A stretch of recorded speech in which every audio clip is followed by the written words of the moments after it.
Una pregunta para esta conversación. ¿Cómo comienza todo? ¿Cómo comienza todo en este fascinante mundo de la creación literaria? Y dice un refrán chino, un largo camino comienza con un paso breve. Todas las grandes cosas comienzan con un paso breve. ¿Saben cuál es el comienzo? La vida es el comienzo. Esa vida que tenemos, esa vida que tengo y esa vida que tenés. Ahí está el comienzo. La existencia. ¿Saben por qué estamos hablando hoy? Porque yo existo y ustedes existen. De tal forma que la vida es el punto de partida. Por el hecho de existir, estamos aquí. Y por el hecho de existir, podemos conversar, podemos hablar. Ustedes me pueden escuchar, yo los puedo escuchar. Ustedes me pueden escuchar, nos podemos entender. Porque hay un punto de partida básico, la existencia, la vida. Y esa vida nos lleva a una condición preliminar. ¿Y saben cuál es la base de cualquier proceso humano? Agradecer la existencia. Existimos, por eso estamos aquí. Pero eso nos lleva a un punto básico, agradecer. Es imposible lograr cualquier cosa si no sos capaz de reconocer tu existencia y si no somos capaces de agradecer esa existencia. Es condición ineludible. Yo me pregunto, ¿cuándo nos damos cuenta que existimos? ¿Cuántos nos damos cuenta que existimos? Porque la pregunta tiene dos caras. ¿Cuándo y cuántos nos enteramos de que estamos existiendo? Así es que yo diría si este camino comienza con la vida y la capacidad de agradecer la existencia. Pero después nosotros estamos en el mundo. Y me refiero a un niño que nace y ese niño comienza a tener un pequeño motor que lo mueve. La curiosidad. La curiosidad por descubrir. Tercer aspecto importante. Por descubrir. Porque eso es como, imagínense ustedes un niño que llega, nace y está en un entorno que ignora. Y como ese entorno lo ignora, no sabe qué es, la curiosidad comienza a ser el motor. ¿Dónde estoy? ¿Qué hago? ¿Por qué? Y esa pregunta que a veces no necesita ser explícita, pero que está ahí en esa existencia humana que surge, lo lleva a descubrir. La curiosidad es una necesidad para descubrir. Y ese descubrir lo lleva a aprender. Aprender es una palabra del latín. Aprender, es decir, capturar. ¿Capturar qué? Información, conocimiento. Capturar mensaje del entorno para poder interpretar el entorno en el que el niño nace en una existencia que ignora ese contexto en el cual está surgiendo la vida. Y el niño ve a través de las luces, de los colores, comienza a percibir imágenes. Y esa curiosidad lo lleva a percibir esas imágenes y a descubrir. Y el niño escucha. Escucha la voz de la mamá, del papá, del hermano, de los vecinos, de los amigos, de la familia. Los ruidos de la naturaleza, del entorno que lo rodea. Y el niño comienza a asimilar en su mente esa interpretación que tiene del entorno en el cual está. Y escucha. Y cuando escucha, escucha palabras también. Escucha palabras en un idioma determinado, en alemán, en francés, en español y en inglés. Yo hablo español porque cuando estaba pequeño, alrededor de mí, mi familia hablaba español. Y nadie me tuvo que enseñar a hablar español. Es decir, no fui a una escuela para que le enseñen a hablar español. Nadie me dio un título a hablar español. No, yo hablo español porque la que me tituló fue mi familia, mi entorno familiar, social. Es natural, es un proceso natural, como el pajarito que canta. ¿Quién le enseñó al pajarito a cantar? Nadie. La mamá pajarita y el papá pajarito le enseñaron a cantar y el pajarito canta, o al gallo, o a la gallina. Es decir, nosotros aprendimos a hablar las palabras que decimos en el idioma que las decimos porque escuchamos alrededor nuestro ese lenguaje que hoy hablamos.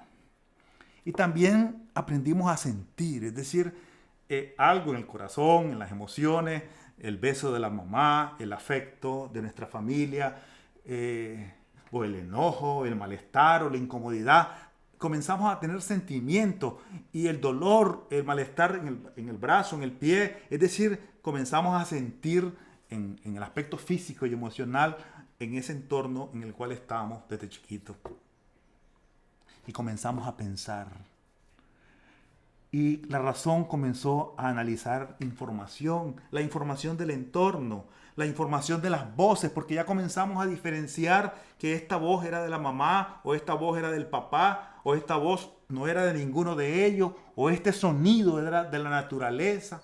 Es decir, esos sonidos, esas voces, esos ruidos estaban alrededor nuestro, y esas imágenes, esos colores, comenzamos a identificar el rostro de la madre, del padre o de las personas conocidas, la luz, la oscuridad, las personas que nos alegraban o las imágenes que nos gustaban, y comenzamos a descubrir. Y después aprendimos a leer, y ahí fuimos a la escuela. No nos enseñaron a hablar en la escuela español, pero nos enseñaron a escribir. Y entonces agarramos signos y los signos los escribíamos y comenzamos a interpretar que un símbolo o un grupo de palabras tenían una idea, y un grupo de letras formaba una palabra que significaba carro, que significaba casa, mamá, papá, amor, feo, bonito, etc. Y lo comenzamos a escribir. Y entonces comenzamos a interpretar a través de símbolos los sentimientos y las emociones. Y finalmente aprendimos a compartir. A compartir, es decir, vivimos en un espacio donde no estamos solos. Porque cuando venimos aquí, no venimos solos. Nadie viene solo. Venimos a un entorno social, humano. Y nos comenzamos a percatar a cierta edad, a cierta etapa de la vida, de que en ese entorno vamos a compartir. ¿Y qué compartimos? Compartimos nuestras frases, nuestras expresiones, nuestros afectos, nuestros sentimientos, nuestras emociones, nuestra creatividad. Compartimos. Compartimos el aire que respiramos. Compartimos la comida juntos a veces. Compartimos los espacios físicos, el medio ambiente. Compartimos la naturaleza. Compartimos la ciudad, el país. Compartimos la historia. Entonces, eso resume 10 puntos que dije ahorita. Y los enumero con precisión. 1. Al nacer, el primer aprendizaje que deberíamos tener todos es agradecer por la vida que existe. No siempre somos conscientes, y no importa cuándo lo seamos, nunca es tarde. Algunos damos cuenta a los 40 años de edad que nacimos y que tendríamos que agradecer la vida por nacer. Otros quizás llegan a los 80 y no se han dado cuenta de eso. Y otros quizás a los 3 años, a los 5, a los 10, quizás son conscientes de la vida que tienen y son capaces de agradecer esa vida. Agradecer. La curiosidad como motor que te mueve. Tercero, a descubrir. Cuarto, para aprender. Quinto, ver. Sexto, escuchar. Séptimo, sentir. Séptimo, pensar. Octavo, pensar. Noveno, leer. Y finalmente, compartir. Todo eso tiene sentido cuando se comparte. Nada de la creación humana tiene sentido ni adquiere valor cuando no se comparte. Por lo tanto, ¿para qué? ¿Para qué todo? Aprendemos para conocer el mundo en el que estamos, en el entorno. Ya dijimos, nació el niño en un entorno y el niño no sabe dónde está. Y comienza a descubrir el entorno, a las personas, a la naturaleza, al universo.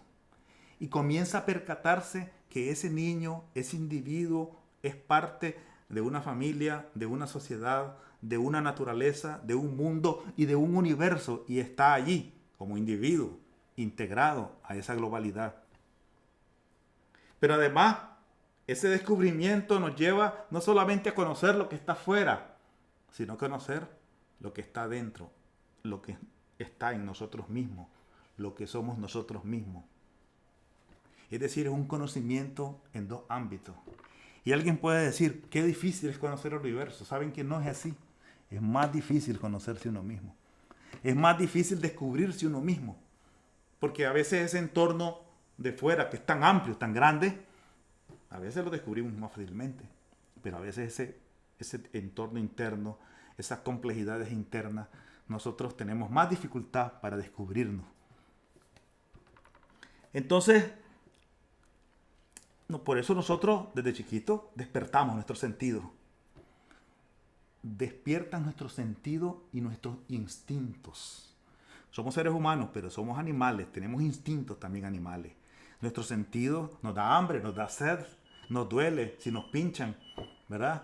Tenemos calor o tenemos frío y lloramos y gritamos, el niño. Es decir, todos los sentidos humanos, la vista, el oído, y todos los aspectos instintivos del ser humano se activan desde temprano. Se activan como instrumentos de aprendizaje. Como instrumentos para descubrir el entorno en el que estamos. Pero también se activa la mente, la razón. Y comenzamos a discernir entre las cosas. Entre lo que es bueno y lo que es malo. Entre lo que nos gusta y lo que no nos gusta. Entre lo que creemos es positivo y lo que creemos es negativo. Y ese raciocinio humano, bueno, es parte del aprendizaje desde chiquito. Discernimos entre lo que hace daño y lo que perjudica y lo que beneficia. Entre lo que destruye y lo que construye. La lógica humana, digamos, nos lleva a aprender y a lograr el equilibrio entre las cosas que percibimos, y ese es parte del camino del aprendizaje. Pero también, y es parte de todo, asumimos paradigmas y asumimos prejuicios. ¿Qué es prejuicio? Es un juicio anticipado. ¿De dónde asumimos el prejuicio? De nuestros antecesores, del entorno. Es decir, la sociedad, la familia, la comunidad juzga, determina a partir de su criterio lo que es correcto y lo que es incorrecto, o lo que es bueno y lo que es malo, y te dice, esto es el esquema de análisis. Y uno asume eso, pequeño, y va creciendo con esos prejuicios que asume como verdades a veces absolutas, sin cuestionamiento mental. Cuando venimos al mundo, volvemos al principio, la vida es el comienzo, todo está hecho así. Es decir, nosotros somos pequeñitos, las casas son así, el idioma es así, las leyes son así, nosotros somos niños y nos incorporamos en ese entorno donde todo está hecho ya, con sus virtudes y defectos. Existe ese entorno del que somos parte. Tenemos una herencia biológica, genética, los rasgos físicos nuestros, la sangre, el ADN que llevamos, es herencia. No somos dueños de eso. Por ejemplo, a veces uno se encuentra un muchacho o una muchacha, digamos, no sé, que sea bonita. Chelita, ojos azules, claros, un pelo. Eso no es virtud de ella. Eso es herencia genética de sus padres. O sea, no le puedes dar un premio por eso, porque eso no es virtud de ella, ni de él. Eso lo heredó. Es una herencia genética. Pero también recibimos como herencia una historia del país, de la sociedad, de la humanidad en la que estamos, una cultura, una historia social, un conjunto de creencias. Por ejemplo, yo soy católico. ¿Por qué soy católico? Porque nací en una familia católica y me bautizaron. Pero si yo hubiera nacido en Palestina, a lo mejor hubiera sido musulmán.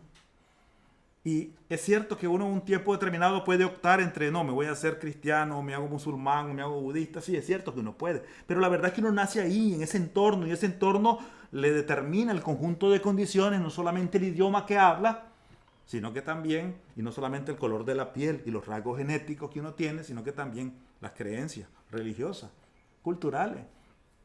¿Por qué me gusta el gallo pinto y la tortilla? Porque soy nicaragüense. Y desde chiquito aprendí a comer gallo pinto y tortilla. Pero hay gente, yo conozco amigos europeos, por ejemplo, que la tortilla no les pasa. O sea, no pueden comer la tortilla porque sienten que insípida, no tiene sabor, etc. Bueno, su cultura lo llevó a comer pan desde chiquito y la tortilla es una cosa exótica, rara. Tortilla de maíz. No funciona en otras sociedades. A algunos les gusta. Pero eso es una tradición cultural. Pero también hay tradiciones familiares. Es decir, costumbres de la familia, y la familia te las traslada y vos las asimilás y sos parte de ellas y las disfrutás y vivís con ellas sin problema. El idioma, las ideas, las creencias, las costumbres para comer. Por ejemplo, cuando tomas café, ¿cómo tomas el café? ¿Azucarado? ¿Ralito? ¿Pura agua? Eso es costumbre.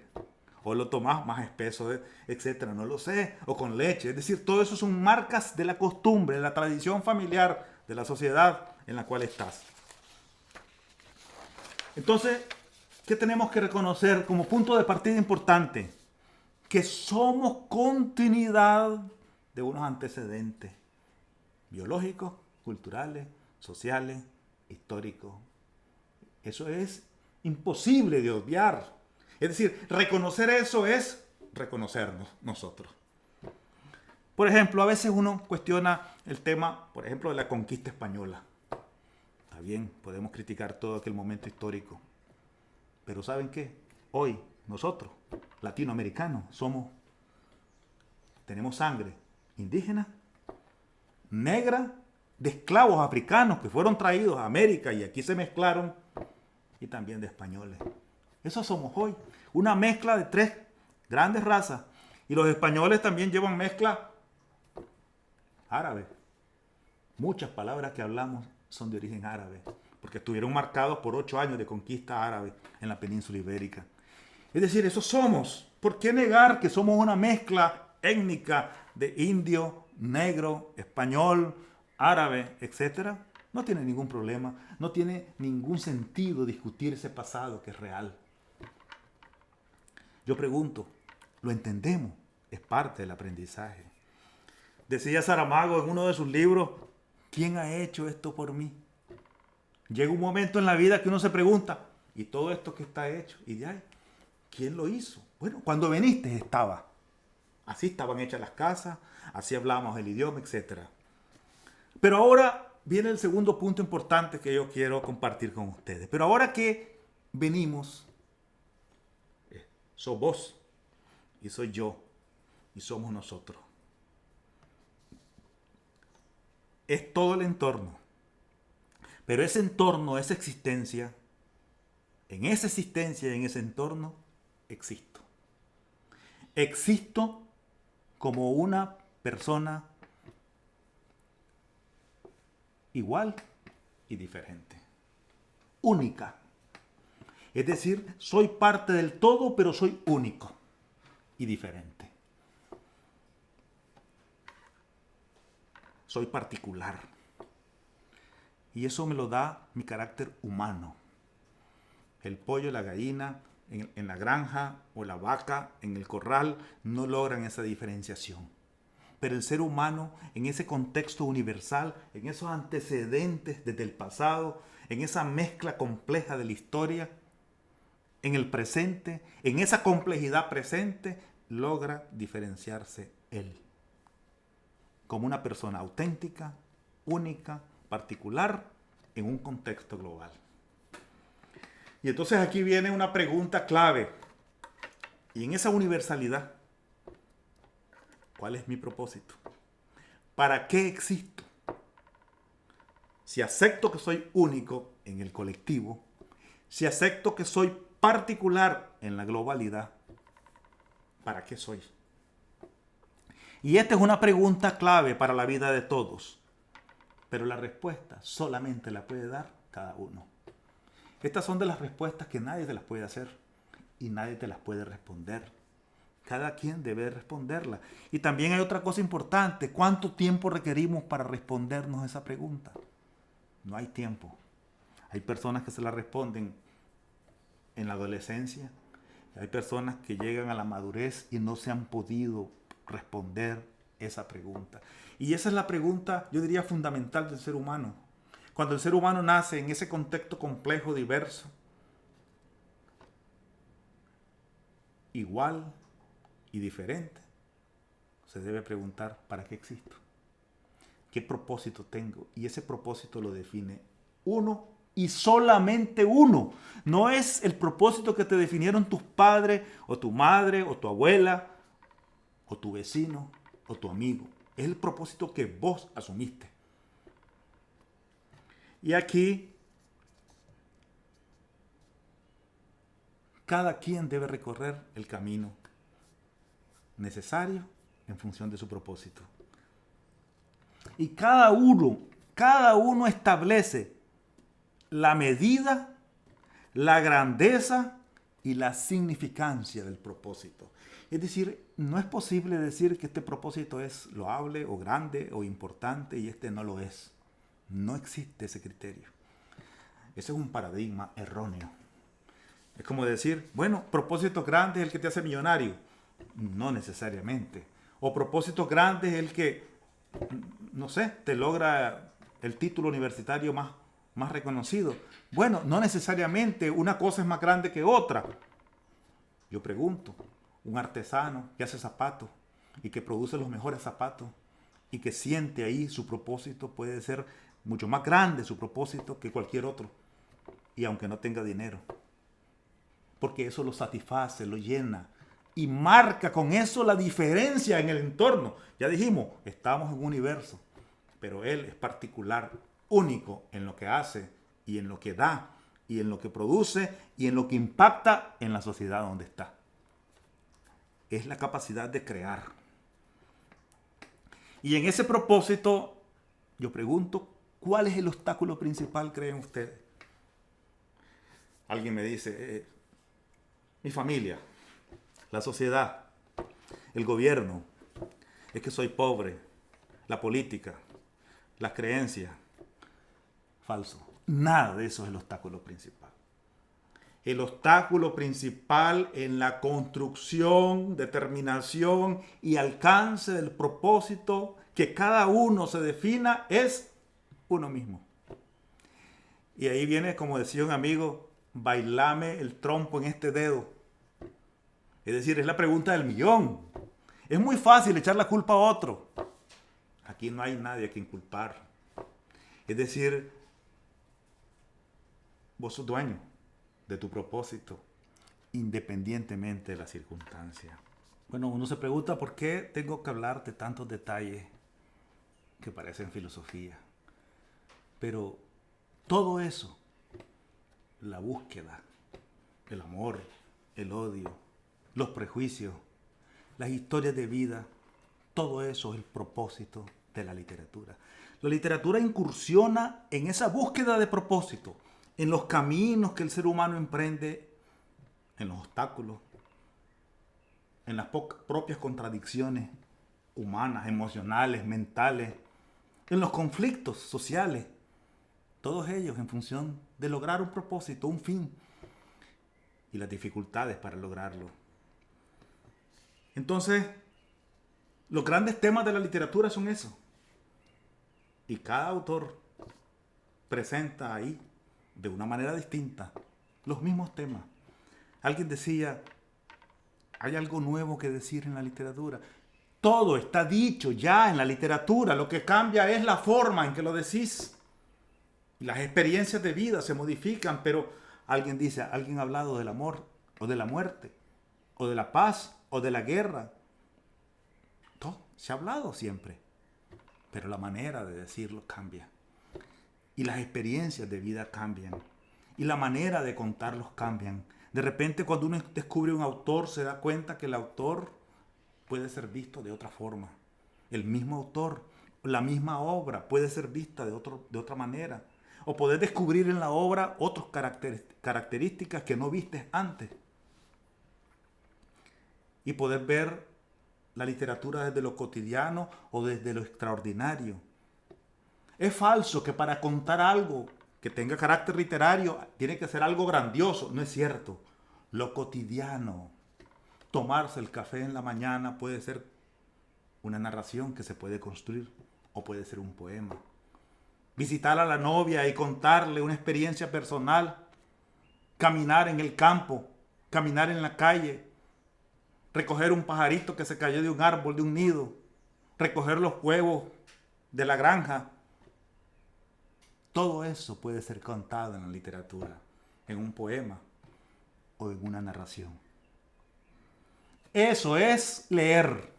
Eso es escribir. Cada vida, cada existencia es consecuencia de muchas anteriores.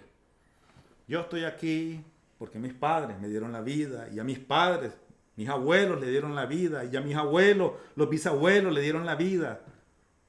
Y hablo español porque una multitud de personas hablaron español en mi alrededor. Y me interesé por la literatura y por la escritura porque miles de autores produjeron obras que yo leí. Y en la escuela conocí a multitud de autores y de aportes a la ciencia. Y puedo usar un vehículo porque hubo miles de inventos antes para que un vehículo pudiera circular. Vean una ciudad, percátese de la ciudad donde están, identifiquen cuántos miles de descubrimientos, de trabajos científicos, de aportes a la ciencia, a la cultura, a la sociedad hay ahí, en ese entorno, que no nos damos cuenta. Cada obra que se produce es consecuencia de muchas obras, de muchos aprendizajes. Cada autor es producto de muchos autores. Ningún autor puede decir, yo soy solo y me creé solo y me creé a mí mismo. No es cierto, no existe eso. Es consecuencia de multitudes. Toda obra, toda creación literaria, todo invento, todo descubrimiento, solo adquiere sentido cuando, viniendo de nosotros, llega a nosotros como parte de un todo inseparable y diferenciado. Somos parte de un todo, pero somos únicos. Y nuestra creación, nuestro aporte, se convierte en parte de un propósito que le da sentido a nuestra existencia individual. Por eso voy al punto. ¿Por qué estoy en el mundo? ¿Qué aportes, qué contribuciones debo dar al entorno social en el que estoy? A mi tiempo, a mi gente, a mi sociedad, a mi familia, a la raza humana. ¿Qué puedo dar yo? Y no tienen que ser obras literarias o inventos científicos. Pueden ser modestas contribuciones que hagan que el mundo sea un mundo mejor siempre. O que las personas encuentren pequeños espacios de satisfacción. Una obra literaria, por ejemplo, puede generar multitud de recreación a miles de personas que lean la obra y puede producir en las personas montones de sentimientos y pensamientos positivos que le ayuden a vivir mejor y a ser mejor. Eso no lo sabemos, pero es así la vida. Por lo tanto, toda creación literaria tiene sentido cuando sale de ese entorno, desde el individuo a la sociedad y vuelve al individuo y a la sociedad. Reflexionemos ahora sobre el camino a recorrer. Y yo quisiera compartirles con ustedes lo que yo interpreto como que ese camino que va desde el punto de partida hasta el punto de llegada requiere o tiene 5 grandes etapas. La primera, ¿dónde estoy? Parto de los que me están escuchando, lo que estamos hablando hoy, no tienen 2 años, ni 3 años, ni 5. Es decir, ya son jóvenes o adultos. Por lo tanto, ya recorrieron un camino en su vida. un camino de 15, 20 años, 30 años de edad. Entonces, pero están interesados en incursionar en la creación literaria. Entonces, una pregunta o una etapa preliminar de esto es, ¿dónde estoy hoy? ¿Cuál es mi punto de partida? Hay una frase de un escritor medieval, Tomás de Kempis, que se llama En la imitación de Cristo. Es un libro que se escribió para los monjes en aquella época, pero que tiene muchos planteamientos filosóficos amplios. Que dice, una frase que yo recojo, dice, con los pies en la tierra, viendo el cielo.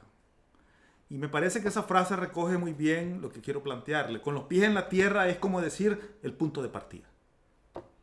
Viendo al cielo es hacia dónde querés llegar. Tenemos que tener conciencia clara de eso. ¿Dónde estoy hoy? Quiero ser escritor. Quiero escribir literatura. O quiero ser músico. O quiero ser ingeniero. Bueno, quiero hacer algo. Perfecto, ¿dónde estás hoy? ¿Dónde estás desde el punto de vista físico, material? ¿En qué realidad concreta? ¿En qué circunstancias históricas concretas? Pero además, ¿con qué condiciones personales concretas? Bueno, sos casado, tenés hijos, vivís en una sociedad anglosajona o española. Estando claro del punto de partida, tenemos que identificar una segunda etapa. ¿Qué propósito defino en mi vida? ¿Qué misión asumo en mi vida a partir de mis intereses, de mis aspiraciones? ¿A dónde quiero llegar? Es decir, ¿cuáles son las metas que yo me establezco? Tengo un punto de partida, etapa 1. Estoy aquí. ¿Dónde quiero ir? Etapa 2. ¿Cómo defino mi propósito y mi misión? Etapa 3. ¿Qué instrumentos tengo para caminar, encaminarme a ese propósito? ¿Qué medios? ¿Qué capacidades? ¿Qué fortalezas? ¿Qué hábitos? ¿Qué prácticas personales se convierten en instrumentos efectivos para caminar a ese propósito? ¿Qué tanto aprovecho mi tiempo? ¿Qué tanto disfruto mi entorno? ¿Qué tanto contacto y capacidad de comunicación tengo con la gente? ¿Qué tanto valoro la naturaleza? ¿Qué tanto aprecio las virtudes del medio ambiente, por ejemplo, de la sociedad? ¿Qué tan impulsivo soy? ¿Qué tan sereno soy? ¿Qué tan discreto soy? ¿Qué tan responsable soy? Es decir, ¿qué cosas tengo yo que he venido cultivando durante 10, 20, 30 años de vida y que por lo tanto se convierten en fortaleza? ¿Y qué cosas se convierten en fragilidades, debilidades, en instrumentos que no me van a permitir lograr lo que quiero lograr? Es importante ser consciente de eso. Si yo quiero ganar una carrera de relevo, debo tener ciertas condiciones físicas para ganar la carrera. Si yo quiero participar, por ejemplo, en un equipo de fútbol y jugar fútbol, debo de tener ciertas prácticas. Hay ciertos alimentos y bebidas que no van a ayudarme a fortalecer mi condición física para ser un atleta competitivo, por ejemplo, en natación o en cualquier deporte. Por lo tanto, a lo mejor si me gusta tomarme mucho la cerveza, bueno, a lo mejor debo restringir la cerveza si quiero ser un buen deportista. A lo mejor debo de consumir más vegetales, más frutas, si quiero fortalecer ciertas condiciones físicas.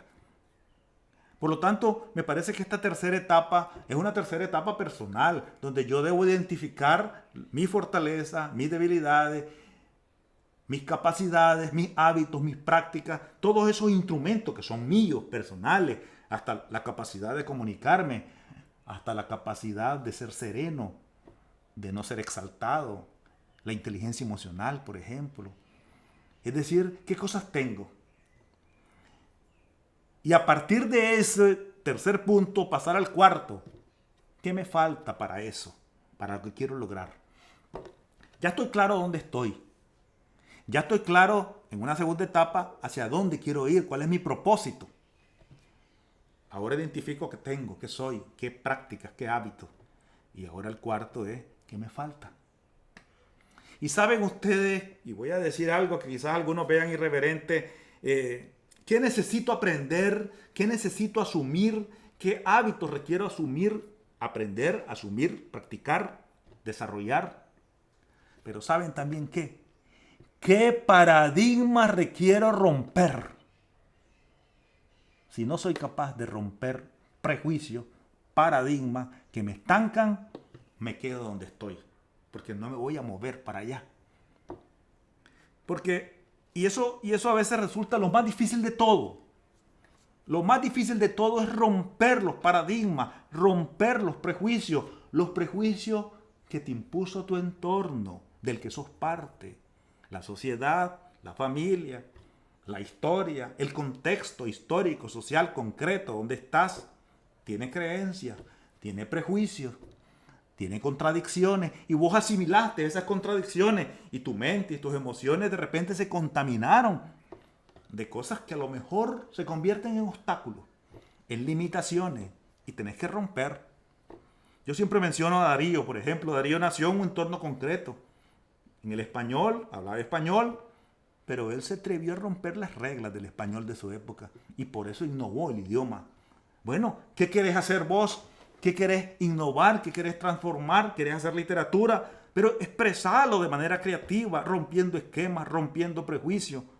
No es posible ningún invento de ningún ámbito del conocimiento, ciencia, química, física, biología, mecánica, etcétera, sin romper, asimilando el pasado, todo el aprendizaje, pero rompiendo esquemas.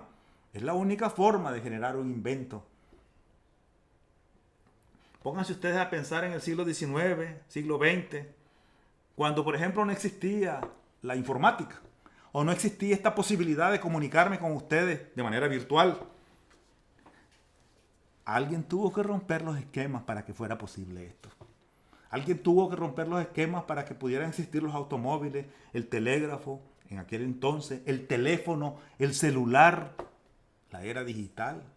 Alguien rompió esquemas, inventó, creó cosas y salieron cosas nuevas, distintas.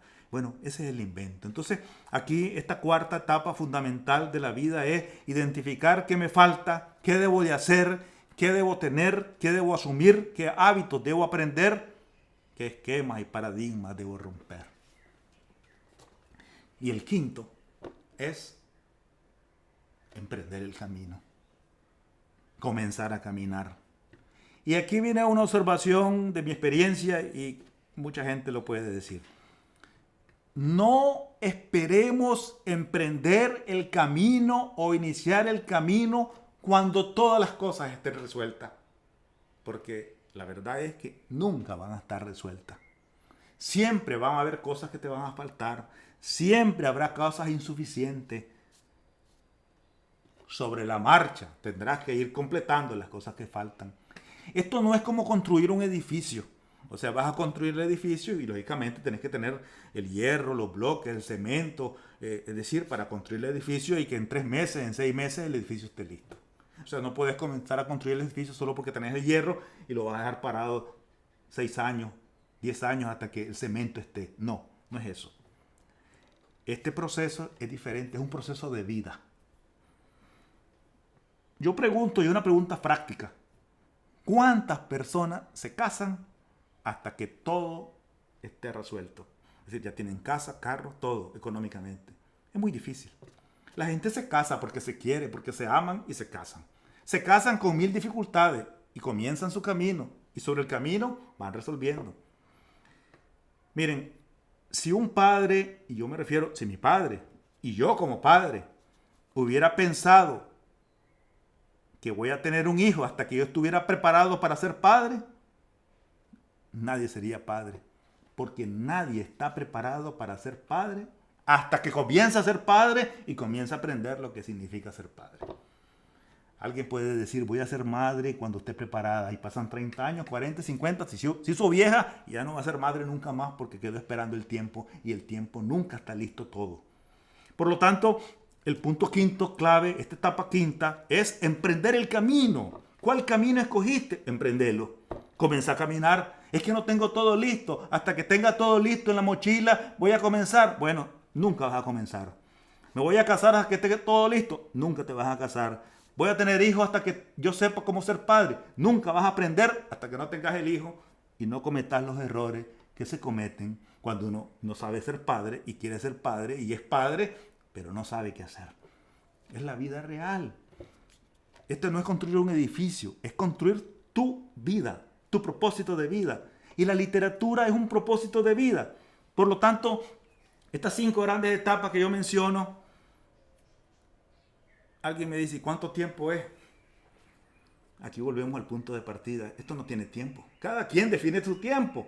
Ahora vos podrías definir el punto de partida, tu propósito, a dónde querés llegar, qué instrumentos tenés, qué cosas te faltan, trabajar y emprender. Podrías hacerlo en 6 meses, o en 3, o en 10 años, o en 50 años. No hay fórmula. Cada quien define el ritmo de su propio proceso. Y ese proceso no hay fórmulas mágicas que te lo resuelvan. No es una varita mágica que te dice propósito definido. Varita mágica, capacidades adquiridas. Varita mágica, emprender el camino. Varita mágica, lograr el éxito. No existe. Si alguien quiere decirlo es de mentira porque no existe. Cada quien debe lograrlo. Entonces, escribir literatura es un propósito de vida. Es como hacer música, es como pintar. El arte siempre es propósito de vida. Impregna a la persona y es parte de su proceso de vida. Pero escribir es emprender. Emprender es encaminarte a un propósito. El escritor es un emprendedor. Un emprendedor que puede asumir la literatura como propósito exclusivo, ocasional o complementario. Cada quien decide. Somos libres de decidir eso. Alguien puede decir, me gusta la música y me apasiona la música, me voy a dedicar profesionalmente a la música. Perfecto. Pero alguien puede decir, me gusta la música, me encanta la música y la voy a utilizar como un elemento complementario en mi vida. Perfecto. ¿Eso quién lo define? Cada quien. Cada quien tiene su tiempo. Cada quien cuenta las cosas a su manera. Cada quien entiende las cosas a su manera. Cada quien descubre y redescubre a su manera. Y cada quien comparte lo que crea a su manera. Eso es la literatura. Finalmente me voy a referir a lo que llamaré el proceso práctico para escribir. Alguien ha dicho, y eso es una verdad, hay que disfrutar el proceso. Hay que vivir el proceso. Hay que sentirlo. Y todo comienza,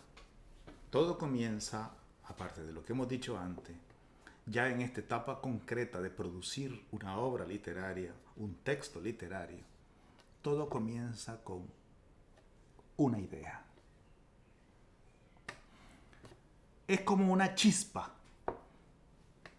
En la literatura algunos dicen que es un momento de inspiración, pero es una chispa, solo una chispa. Una idea que de repente llega, una sensación que de repente llega. Llega a partir de algo, del entorno, de una palabra escuchada, de una expresión, de un libro, de un ambiente, de una circunstancia. Entonces en esa circunstancia llega una chispa y la persona la percibe. Percibe en sus emociones y en su cabeza la chispa de una idea. Es un momento, diríamos, lo que podrían llamar algunos como la inspiración. Pero ahí no existe nada. Lo que existe es una chispa. Una chispa fugaz, como las chispas. se enciende y se apaga. No todo mundo la captura.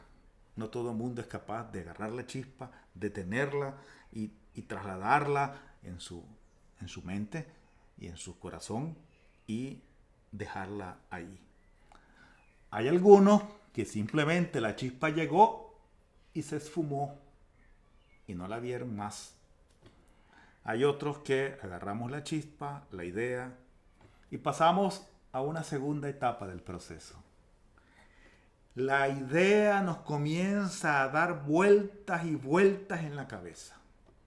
La idea de una historia, la idea de un texto, de un conjunto de ideas que se articulan, la idea de una circunstancia que puede ser escrita. Esa idea da vuelta. Hay algunas personas que, cansadas de las ideas que le den vuelta, las apagan y las arrinconan. La idea deja de dar vuelta. La fusilaste la idea. La proscribís, la encerrás. A lo mejor 2, 3 años, 5 años después la idea vuelve. Pero por el momento la clausuraste. Pero bueno, supongamos que esa idea que te da vueltas en la cabeza, te da vueltas y vueltas, y entonces te lleva a una tercera etapa. Comenzás a percibir del entorno, de los libros que lees, de las pláticas que tenés, de las conversaciones. Comenzás a percibir como que todo se va vinculando a la idea. Como que todo va encajando con la idea, como que todo va complementando con esa idea que te da vuelta en la cabeza. Es decir, lo que antes quizás no era obvio en vos, no era evidente en vos, ahora comienza a ser obvio, evidente, porque lo comenzás a ver en todos lados. Como que te sale la idea en la calle, en la casa, en el libro que leíste, de repente en un párrafo ves que se está refiriendo a lo que vos te está inquietando, o en la televisión, en una película, en un video. Es decir, es recurrente, porque como la idea, como tu mente se ha enfocado en esa idea que te da vueltas en la cabeza, como tus emociones se han enfocado en esa idea que te comienza a dar vueltas en la cabeza, entonces comenzás a percibir esa idea frecuente y recurrente en tu entorno. Estamos en una tercera etapa. Todavía no has escrito nada. Hay algunas personas que se cansan de eso y lo dejan tirado en la esquina, en el rincón de su casa o de su cuarto, y no pasa nada. Pero vamos a suponer que sigas avanzando a una cuarta etapa. En tu mente, esas ideas recurrentes que comenzás a ver en el entorno, las comenzás a alimentar en tu cabeza. Es decir, ya no es una idea, son muchas ideas, ya es un conjunto de ideas, ya es un concepto, ya es una circunstancia, ya es una elaboración mental todavía, que comienza a llenarte la cabeza. Es decir, esa idea, ese conjunto de ideas se elaboran y reelaboran en tu mente. Todavía no ha entrado al texto, nadie se ha sentado a escribir absolutamente nada. El asunto se está ventilando todavía en tu mente y en tus emociones.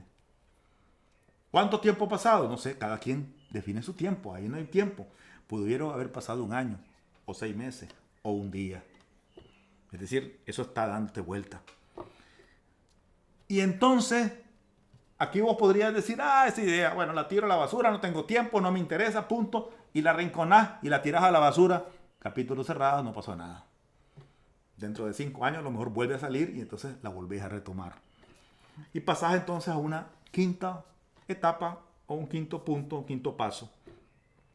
Y es que, inquieto por esa idea o por ese conjunto de ideas, entonces vos comenzás a buscar lecturas vinculadas.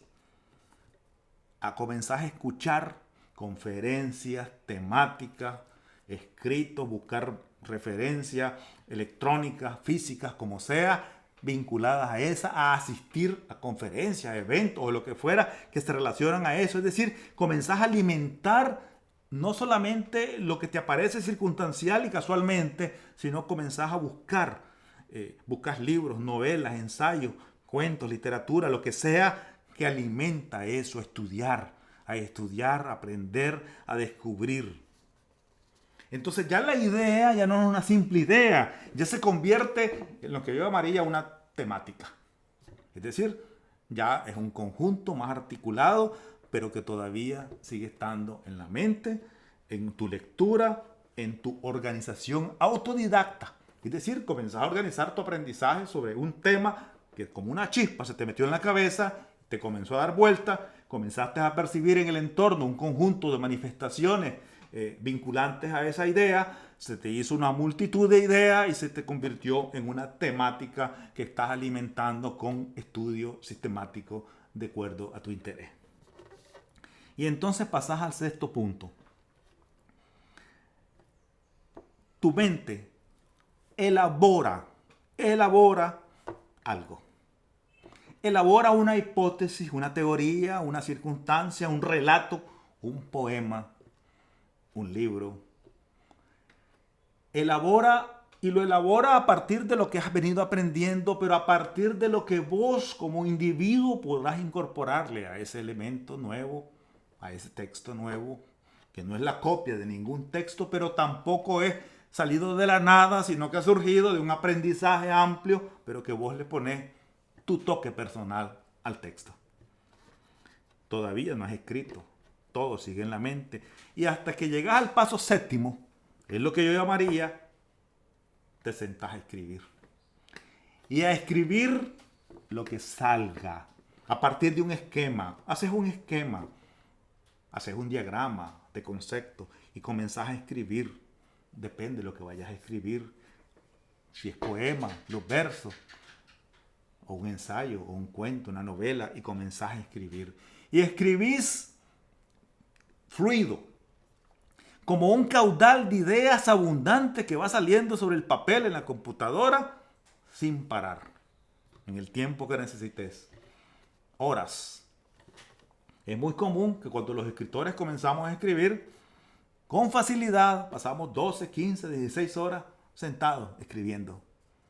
Y no nos percatamos del tiempo, porque ya se ha elaborado mentalmente todo y ya hay información. Entonces la mente necesita evacuar esas ideas y plasmarlas en un texto. Y eso surge arrolladoramente, abundantemente, como un caudal que se está desbordando y que se transforma en palabras en un texto. Hasta ahí tenemos el primer texto o la primera versión de un texto. Pero después que viene, y aquí hay una octava etapa que yo considero importante. Eso que salió, hay que ordenarlo. Y le das un primer ordenamiento. Y te das cuenta que esto debería estar al principio, esto al final. Bueno, porque lo que tiraste fue un chorro de cosas. Bueno, ese chorro de cosas las ordenás. Y entonces ahí, en la octava parte, ya tenés un texto, una primera versión de un texto ordenado. ¿Y qué harías después? Es lo que hago yo con frecuencia. El paso 9. Dejo descansar el texto. Ya lo escribí. Ya está hecho. Lo guardo. Y puede pasar guardado una semana, un mes, un año incluso. Y ahí lo dejo. Porque si yo recurro al texto mañana y pasado mañana, mi mente está intoxicada y contaminada con lo que se escribió. Y no percibo yo la incongruencia o la insuficiencia del texto escrito. Necesito tiempo para que la mente se separe del texto y lo pueda leer casi independientemente, como si fuera otro autor. No sé si me explico, ¿verdad? Es decir, es cierto que yo lo escribí, pero la mente necesita separarse del autor. Y cuando lo vuelva a leer, como leerlo como fresca, de tal forma que lo pueda criticar y corregir y perfeccionar como texto. Y ese proceso se hace. Y una vez que se haga, ¿saben qué puede pasar? Que podríamos repetir el ciclo 2 o 3 veces más. Lo volvemos a guardar, regresamos una semana, 15 días, un mes después, lo volvemos a tomar y le volvemos a dar otro replanteamiento. Hasta que lleguemos a un punto 10 que creemos que el texto está listo. Podría ocurrir un fenómeno, y es que a veces uno comete el error de patinar sobre el mismo tema y volver a corregir y volver a corregir y volver a corregir. ¿Y saben qué va a pasar? Siempre va a haber algo que corregir. Eso fue como les dije antes.